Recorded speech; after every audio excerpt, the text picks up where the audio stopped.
All right, guys, this is the last examples on factoring that we're going to be doing. This one says factor completely. Now, we did touch on this earlier, but sometimes you can factor things in more than one way. Oh, sorry. Don't know just what happened. Okay. Sometimes you can factor things in more than one way. So these problems, we're going to factor by GCF, and then we're going to factor again by using our trinomial methods. So here we have negative 3x squared minus 24x plus 60. So what's a GCF among these? 3. Now, whenever there's a negative sign in the very first term, you're going to want to factor out a negative number. So I'm going to factor out negative 3. So negative 3x squared divided by negative 3 is just x squared. Negative 24x divided by negative 3 is positive 8x. And 60 divided by negative 3 is negative 20.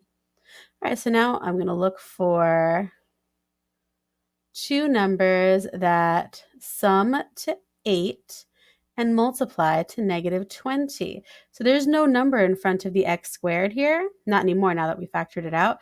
So we're just looking for the numbers that multiply to negative 20. There's no number up here to multiply it against like in the previous examples. All right, so let's think about what are some factors of 20. 20 has a lot of factors. There's 4 and 5, there's 10 and 2, there's 1 and 20. Why don't we try 10 and 2 here?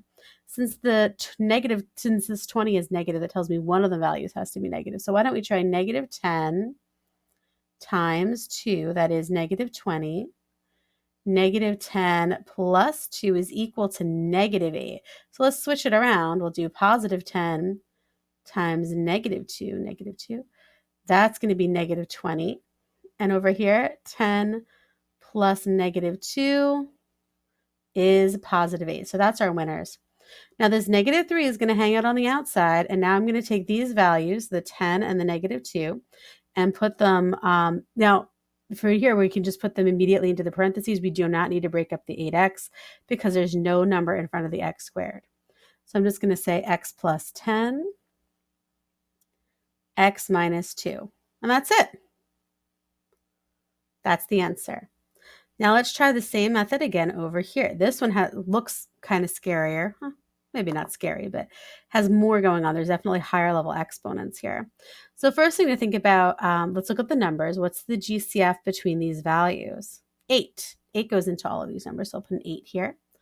And then I have u to the 6th, u to the 5th, u to the 4th. What do they have in common? U to the 4th power. So I'm going to factor out 8u to the 4th from each one of these terms. 8u to the 6th over 8u to the 4th is just u squared. 32u to the 5th over 8u to the 4th is 4u. And finally, 32u to the 4th over 8u to the 4th is just positive 4. So now I'm looking for two numbers that sum to 4 and also multiply to 4. Well, 2 times 2, right?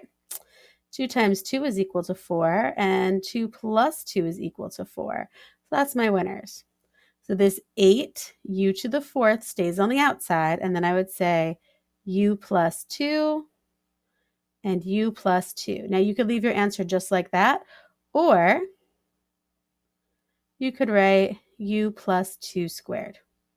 So either one of those, this one or this one, they mean the same thing. Okay, they're the same answer, it's just written two different ways. Main reason why I always show you that is just in case if you're ever taking like your entrance exam for college, you'll see that they could be written either way. All right, guys, good work.